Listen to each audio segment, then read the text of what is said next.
Professor Manoj Jha. शुक्रिया madam, शुक्रिया आपके वहाँ होने के लिए भी।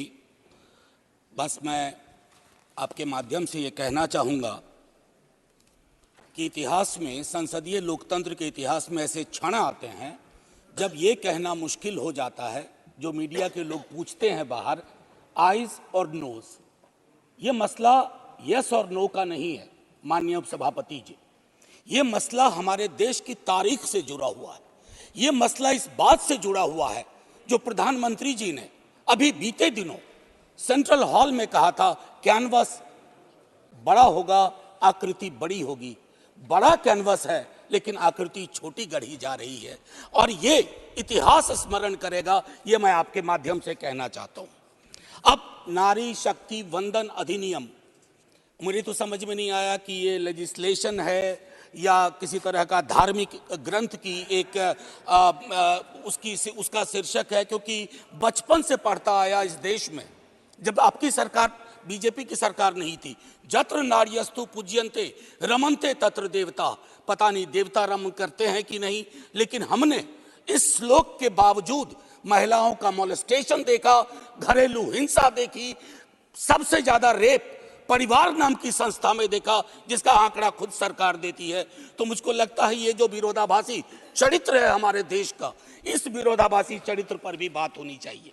आज काफी सारी महिलाएं हैं, पत्रकार भी इस दर्शक दीर्घा में, इनको भी ये कहना चाहता हूं कि हमारे कुछ सरोकार हैं। इस देश में ऐसा नहीं चल सकता कि एक तरफ ये श्लोक पढ़ा जाए और दूसरी तरफ हम उस जुबान को छोड़ दें जो संविधान से आती है। मैडम, संविधान राइट्स की बात करता है, अधिकार की। हमारी वोकैबुलरी को क्या होता जा रहा है? अधिकार दया की श्रेणी में नहीं आएगा, लेकिन पूरा का पूरा जो टेक्सचर देखता हूं वो दया की श्रेणी में बात होती है। अधिकारों की बात कभी दया से नहीं होगी। माननीय deputy chairman ma'am, chairperson ma'am, sorry, as per the delimitation commission 2008 हमारे पास जो सीट्स हैं 412 जनरल सीट्स, 84 एससीज, 47 एसटीज। अब हम क्या कर रहे हैं इस बिल के माध्यम से, 84 और 47 के अंदर 1/3 कर रहे हैं। क्या यह अन्याय नहीं है? एग्जिस्टिंग सीट्स में नहीं, जो 33% आ रहा है उसके अंदर, जिसका आंकड़ा अभी के हिसाब से 136 सीट बैठता है, उसमें एससी, एसटी और ओबीसी की व्यवस्था हो। क्योंकि देखिए, मैं आपके माध्यम से कहूं, हर महिला को बहुत मुश्किल से आगे बढ़ना पड़ता है, ये आप भी जानती हैं। और खास करके पिछड़े वर्गों की महिलाएं, अनुसूचित जाति जनजाति की महिलाएं, उनका डिप्रिवेशन और वल्नरेबिलिटी बाकियों से ज्यादा होती है। हैंड होल्डिंग करने के लिए कोई नहीं होता है, हैंड होल्डिंग करने के लिए कोई नहीं होता है। अगर आप पहुंची तो बिना हैंड होल्डिंग के, लेकिन उन पिछड़ी जाति की महिलाओं का क्या, जिनके हैंड होल्डिंग के लिए ना हमारे धर्म ग्रंथों में कोई व्यवस्था है और ना आज की समकालीन बातचीत में कोई व्यवस्था है।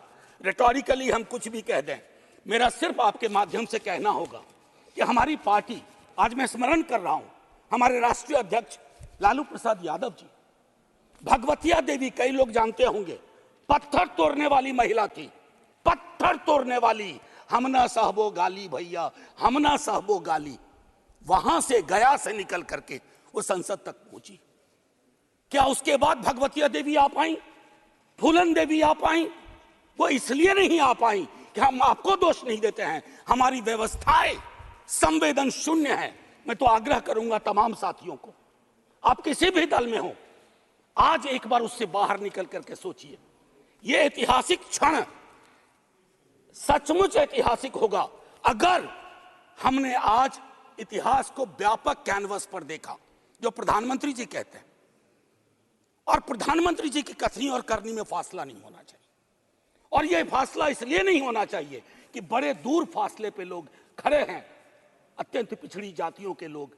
मैडम, आप, अगर आपके माध्यम से मेरी बात पहुंच रही हो, तो आज मैं आग्रह करूंगा तमाम साथियों से, चिंता न करिए दलीय व्हिप की। दलीय व्हिप समाज की व्यवस्था पे भारी होना चाहिए। इसलिए मैंने कहा समर्थन विरोध नहीं, आज भी मौका है इसको सेलेक्ट कमेटी में भेज करके एससी एसटी और ओबीसी को इनकॉर्पोरेट किया जाए। नहीं, आज हम नहीं करेंगे, हम ऐतिहासिक गुनहगार होंगे। मैं यकीन के साथ कहता हूं, बाहर लोग वॉच कर रहे हैं, कहेंगे कि तुमने क्या किया, ये व्यवस्था ऐसे नहीं बदली जाती है। तो मैं आपसे आग्रह करूंगा आपके माध्यम से कि अपने दायरों से अलग होकर के आप जब ओबीसी की बात करते हैं तो ये रेटोरिक से आगे बढ़ना चाहिए, हमारी चिंताओं में आना चाहिए। ये नहीं होगा कि बाबा साहब भीमराव अंबेडकर को माला भी पहनाए और उनकी बात को आत्मसात न करें। ये जो फर्क हमारे इसमें आ रहा है, इससे कई तरह के विरोधाभास का जन्म हो रहा है। मैडम चेयरपर्सन, मैं आपको कहूं कि कोटा विद इन कोटा की जब हम बात करते हैं तो उसमें एक टर्म आता है जो एक अमेरिकन सिविल राइट एक्टिविस्ट ने 89 में दिया, इंटरसेक्शनैलिटी। अब ये इंटरसेक्शनैलिटी को, चूंकि मैं हिंदी में बोल रहा हूं, आज मैंने सुबह इसका अनुवाद बहुत ढूंढा, उसके अनुवाद में एक अनुवाद आया प्रतिच्छेदन। इंटरसेक्शनैलिटी का मतलब होता है कि हम हर लेयर की एजेंसीज और उसके अंदर की क्या विधाएं हैं, उसके आधार पर अपना चरित्र, अफर्मेटिव एक्शन प्रोग्राम को यह देखना होगा। जो खास करके वंचित समाज की महिलाएं हैं, मैं उनके बारे में कहूं, आपको एक बार अपना नजरिया साफ करना होगा। अगर चश्मा लगाती है सरकार, धूप का चश्मा नहीं, अगर सचमुच का चश्मा लगाती है तो उसके पावर बदलिए, उसको साफ करिए और ये तय करिए कि आज जब हम यहां से उठें तो एक कमिटमेंट दें ओबीसी वर्ग को। और ये मैं बार बार दोहरा रहा हूं कि 33% के को एग्जिस्टिंग में मत इनकॉर्पोरेट कीजिए, इट शुड बी सेपरेट। नई व्यवस्था में नया 33% विदाउट टचिंग एससीज एंड एसटीज, ये करिएगा तो क्रांतिकारी कदम होगा। अक्सर हम लोग अपने प्रिविलेजेस को नहीं देखते हैं। मेरा सरनेम एक प्रिविलेज है, नीरज भाई का सरनेम एक प्रिविलेज है, हमारे सरनेम ने हमें प्रिविलेज दिए हैं। उन सरनेम्स को देखिए जिनके पास ये प्रिविलेज नहीं है। नहीं, ऐसे मैं बहुत अच्छा किया।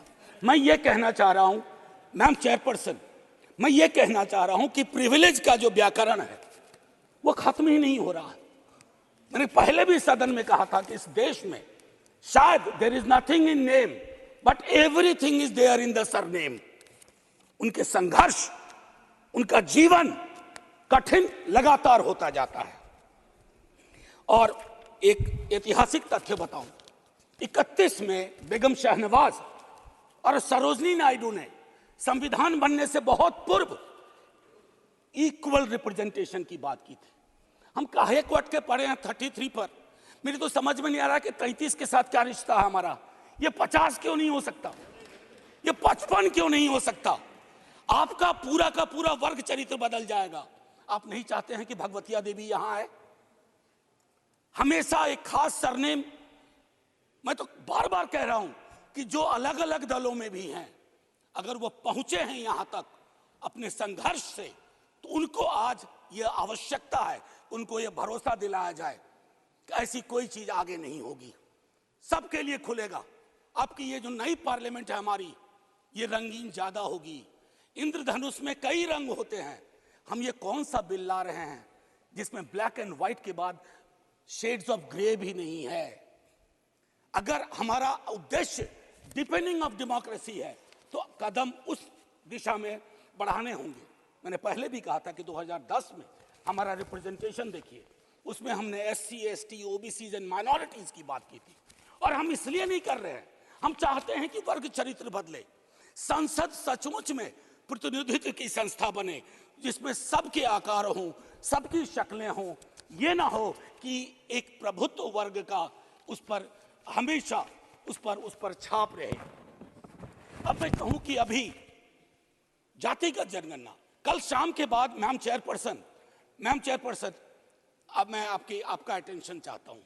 कल शाम के बाद इस देश में लोकसभा में बिल पास हुआ, उससे ज्यादा इस बात की चर्चा हो रही है ओबीसी के साथ नाइंसाफी हुई। इस बात की चर्चा हो रही है कि जातिगत जनगणना पर क्यों ब्लॉक किया जा रहा है। और मैं ये कह रहा हूं, हमारे सीएम नीतीश जी और तेजस्वी जी डिप्टी सीएम, उन्होंने जातिगत सर्वेक्षण कराया। 28 अगस्त को मेरे पास दोनों एफिडेविट है। पहले एफिडेविट कौन लेके गए? सरकार। तुषार मेहता खड़े होते हैं, सॉलिसिटर जनरल, ये कहते हैं कि state government can not do any activity like census और एक्टिविटी अकिन टू सेंसस। लेकिन शाम तक जब अप्रोर होता है, दूसरी एफिडेविट आती है, कहती है गलती से वो पैराग्राफ लग गया था। सरकारें ऐसी गलतियां नहीं करती हैं, ये मानस करवाता है, ये प्रेजुडिस माइंड करवाता है। मैम चेयरपर्सन, बस ज्यादा नहीं लूंगा। मैंने कई संशोधन दिए हैं मैडम चेयरपर्सन, मैंने कई संशोधन दिए हैं। उन संशोधनों पर भी सरकार विचार करे।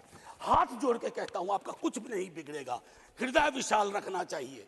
छोटे मन से, आप ही के बड़े नेता कह गए थे, छोटे मन से कोई बड़ा नहीं होता। कैनवास पे बड़ी लकीर खींचिए। और मैं आखिरी में एक बात कह के खत्म करूंगा कि गले मिलकर गला दबाने की कोशिश ना हो। मैम चेयरपर्सन, 1 मिनट, एक कविता लेके आया था, उसके पहले गले मिलकर गला ना दबाइए, और ये कविता पढ़ के खत्म करूंगा और जय हिंद बोल दूंगा। ये ओम प्रकाश वाल्मीकि जी का है। इसमें जो प्रतीक हैं वो किसी जाति विशेष के लिए नहीं है, क्योंकि हम सब के अंदर एक ठाकुर है जो न्यायालयों में बैठा हुआ है, विश्वविद्यालयों में बैठा हुआ है, संसद की दहलीज को वो चेक करता है। तो कविता कुछ यूं है। चूल्हा मिट्टी का, मिट्टी तालाब की, तालाब ठाकुर का, भूख रोटी की, रोटी बाजरे की, बाजार खेत का, खेत ठाकुर का, बैल ठाकुर का, हल ठाकुर का, हल की मूठ पर हथेली अपनी, फसल ठाकुर की, कुआं ठाकुर का, पानी ठाकुर का, खेत खलिहान ठाकुर के, गली मोहल्ले ठाकुर के, फिर अपना क्या, गांव, देश, शहर। और मैं फिर से क्लैरिफाई करता हूं, वो ठाकुर मैं भी हूं, वो ठाकुर संसद में है, वो ठाकुर विश्वविद्यालयों में है, वो ठाकुर विधायिका को कंट्रोल करता है। इस ठाकुर को मारो जो हमारे अंदर है। जय हिंद मैम, जय हिंद।